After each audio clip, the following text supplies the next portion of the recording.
About a month ago, I decided to make a video showing all the ways that I use Photomode. After compiling a whole list of what I wanted to cover, I realized very quickly once I started recording that I was going to have about a 30 to 40 minute long video, and trying to fit all of it into one was just going to take way too long. And so instead I decided to opt for just showing how I approach lighting in this game, seeing as how that's the cornerstone of how I approach all of my photos. I'm going to be breaking it down from day, evening, and night, and showing the different ways that I approach each scenario for different looks. So anytime I take pictures in daylight and evening, it's a pretty straightforward approach. There's not much to it. It's all about just finding the right angle and positioning your pose to complement that angle. One thing I always look for in all of my images is a highlight. I want to get a nice highlight. And you can see as I'm turning the image here on the shoulder there, you can see some highlights happening as I move the camera around Spider-Man. And that's being caused by the angle at which the camera is pointing. So as I turn the shoulder, you can see that bump of light that appears on his left shoulder and collarbone. That's what I'm trying to go for in pretty much every picture. That's going to be the groundwork for everything I try to get. So when we go into a combat pose like this, I've already adjusted my pose in relation to that highlight. I basically let that position of where I'm getting that highlight dictate where my poses end up.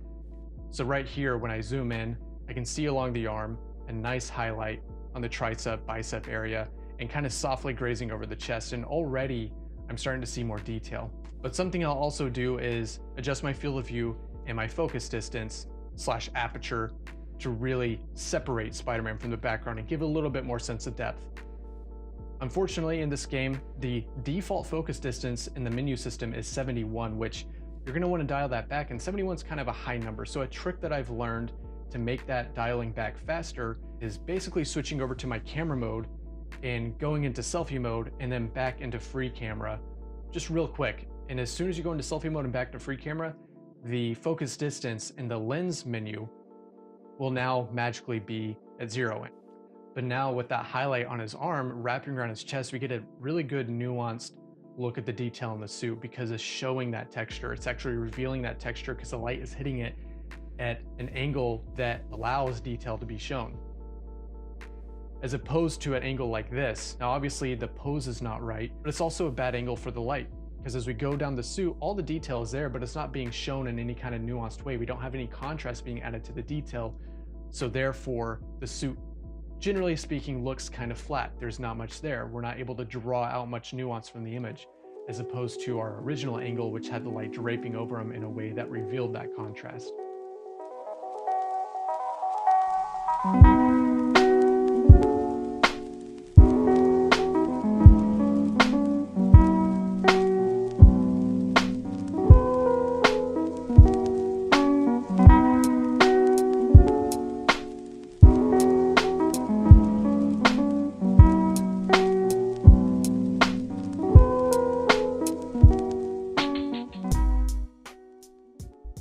Next up is how I use the light in the evening time. As you see here with the starting shot, I have Spider-Man facing straight into the sun and the camera facing straight into Spider-Man. This is giving that kind of non-flattering, no detail look that I was referring to in the daytime shot before. There's no separation of Spider-Man from the background. It's simply being lit head-on with no nuance. As you see the rotation, you can start to see that highlight happening in the contrasty areas, kind of popping out on the shoulder. It's rare for me to take a picture of Spider-Man with the sun directly behind him, unless I'm going for a very contrasty silhouetted look for maybe like a combat shot or something like that. But when it comes to trying to take portraits or getting details of a costume, typically speaking, I tend to stay at this general angle from the sun right here. Something else I've noticed in photo mode that's not really so great, and if you're wanting to get photorealistic images, I suggest you avoid this. So in this image, you can see the aperture's been lifted to 14, which should have everything in the background pretty well blurred out. But if you can see the fence and the trees in the background, because of the lighting, something about the in-game lighting in this scenario creates these very unnatural shadows that don't get blurred out. It tends to pop up quite a bit anytime the sun is coming from behind any object, and I would suggest avoiding it if you want to take photorealistic images.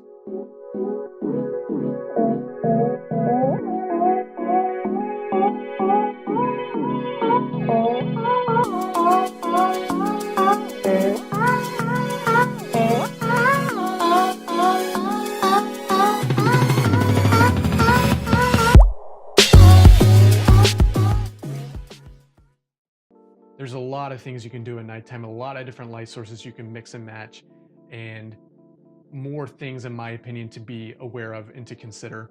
At night, there's a handful of light sources that I take into consideration whenever I'm taking a picture. The first source of light is the moon. These big stadium lights that hover really, really high. These nice tungsten lights that don't mix too well with the moon, however, they add a lot of charm in their own way.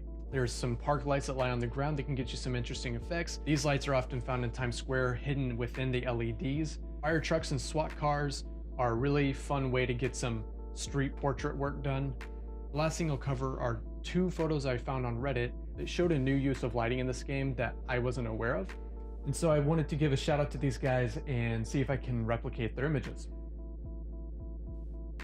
So the first thing at night to be aware of is the moon. Same story as in the day and the evening time. I want to get that highlight off of Spider-Man. I want to get that bump of light.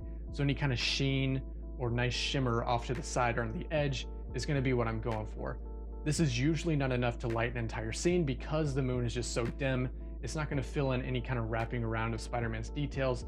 It's just going to show a very dramatic look. So that's where I bring in these lights, these big stadium floodlights. A lot of times I like to use them in supplementation with the moon to kind of give off this vibe as if Spider-Man's being lit only by the moon. One thing to be aware of though, the temperature in these lights and the moon are slightly off, but they're usually close enough to get the idea. If someone were to see these pictures, they might assume that it was lit totally by the moon because of the general angle and direction of these really tall floodlights.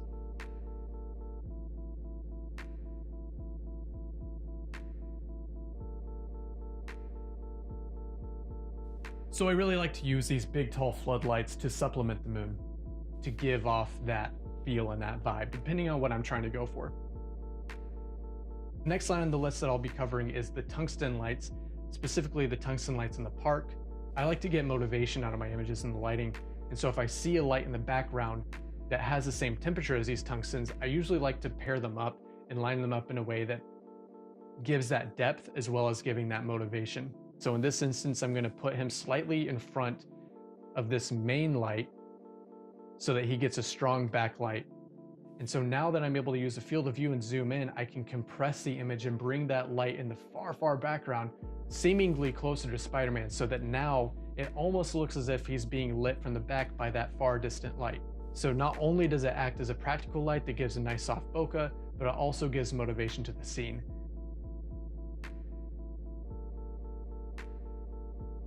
The next slide is pretty straightforward and simple. I approach these lights in almost the complete opposite way that I approach the tungsten lights. I don't worry about motivation for these guys because I like them for their abstract look. And these are a good way to get that. With a cool underlight, you can make Spider-Man suddenly look very dark and sinister.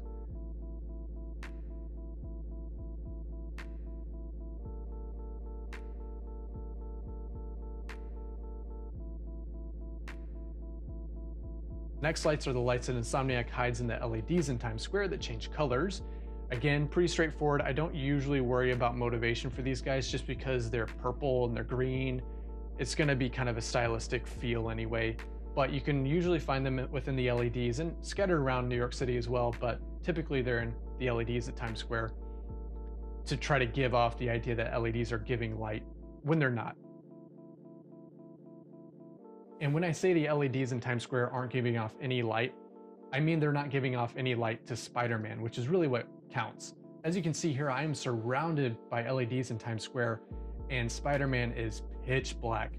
And even when I crawl on the LED, there's very little light actually hitting Spider-Man. In fact, there's more light hitting him from the corner light on the street than there is on this entire LED panel that he's crawling on. I'm not sure why that's the case. I'm not sure why Insomniac didn't give real lighting elements to these LEDs. Maybe it was something with the performance or something or the other that I don't understand because I'm not a video game developer. But it is a little unfortunate not being able to get any kind of light emitted from these LEDs, except for when they kind of use those trick lights in place.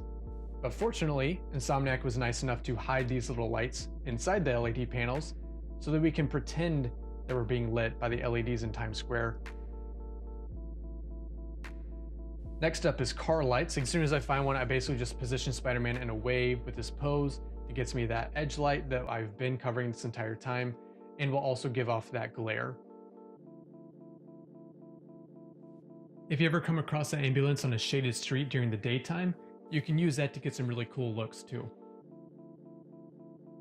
Next up is this really cool effect that I didn't even know was possible until I saw Peking Duck on Reddit make a post about it. Apparently, if you set the exposure to 0, your animated suits will still maintain their luminance, which is really cool and something I was not expecting or aware was even possible in the game.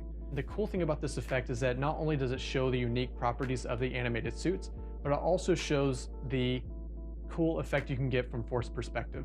What I mean by forced perspective is Spider-Man and this Avengers sign are very far apart. There's a lot of distance between them. However, whenever I position the camera in a certain way, it almost appears that Spider-Man is hanging right off to the side of the A.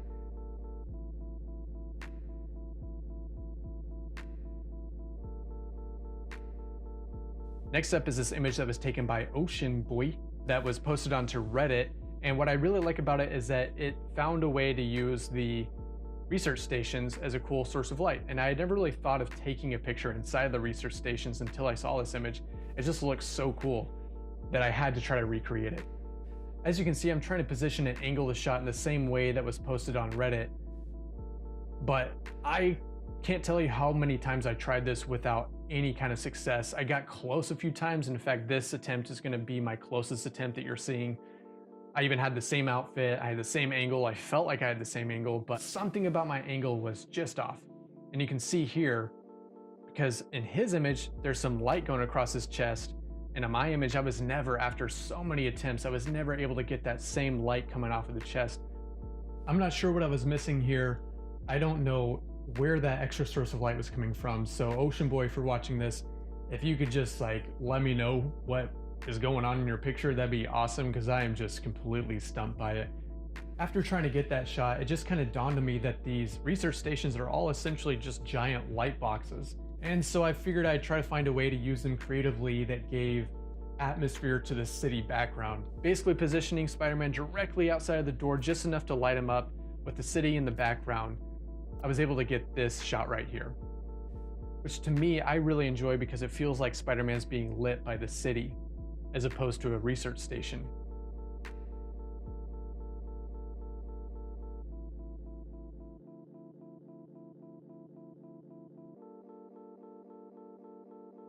Another kind of side note that I wanted to make was the difference between adjusting your field of view and adjusting your camera position. I've seen videos before, people making tutorials talking about how the field of view slider is simply a fine-tune adjuster to make up for using the left thumbstick to move the positioning of the camera relative to Spider-Man. And I just wanted to address that and basically say that that's not right. It is kind of right, but not actually, and I'm going to show you why.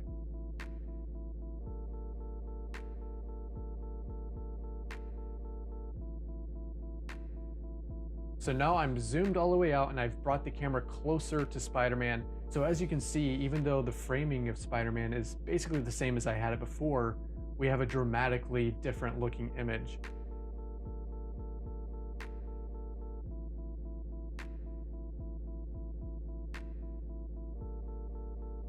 The next thing I want to cover is the Fisheye Filter in this game.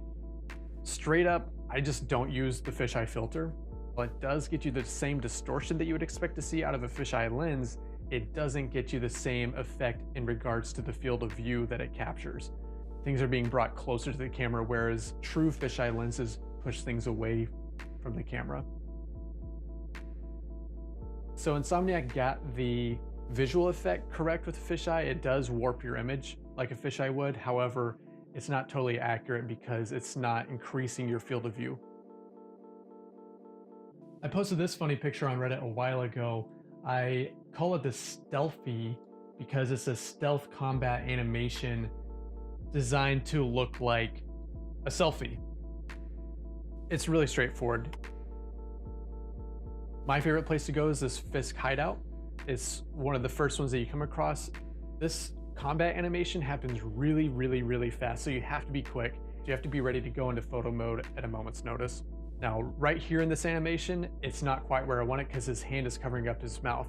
So all I do is I let it inch forward just a little bit more and then immediately pause it again. And now, if you look, the hand is no longer covering the mouth, and we have a nice little selfie shot. And the rest is just positioning the camera so that the NPC is looking directly into the camera. And here we are, the Stealfy. There's him at night, and here's him in the day. Notice how different the light makes his face look.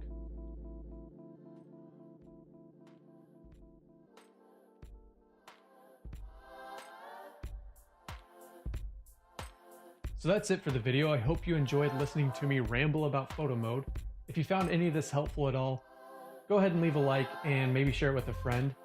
If there's something that I didn't cover that you were hoping I would cover or have any questions about, feel free to leave them in the comments below and I'll do my best to respond to those questions as soon as I can, assuming that I even know the answer.